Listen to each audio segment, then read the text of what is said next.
తెలంగాణ వాసిగా ఒక తెలంగాణని అభిమానించే నేను తెలంగాణని హేళన చేస్తానని ఎలా అనుకున్నారో నాకు తెలియదు. పోతే దాంట్లో ఏదైనా మీ కమ్యూనికేషన్‌లో తప్పుగా అర్థమైంటే నన్ను క్షమించండి.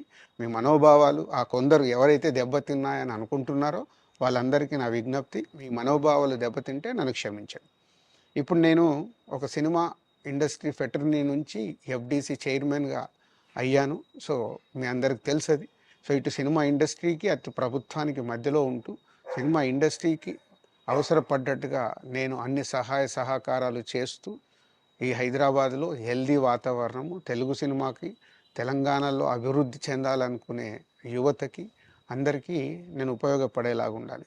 మొన్న అలాగే పవన్ కళ్యాణ్ గారు కూడా చెప్పారు. యూత్ చాలా ఉన్నారు. వాళ్ళందరికీ కూడా సినిమా ఇండస్ట్రీలో ఇష్టం ఉన్న వాళ్ళని అప్‌గ్రేడ్ జేసి చెయ్యాలని. ఆ ప్రభుత్వంతో కూడా అక్కడ సినిమాలో కావాల్సిన అందరినీ డెవలప్ చేస్తూ వాళ్ళందరూ మళ్ళీ తెలుగు సినిమాకే తెలంగాణలో నేర్చుకున్న, ఆంధ్రాలో నేర్చుకున్న వాళ్ళందరూ తెలుగు సినిమాకే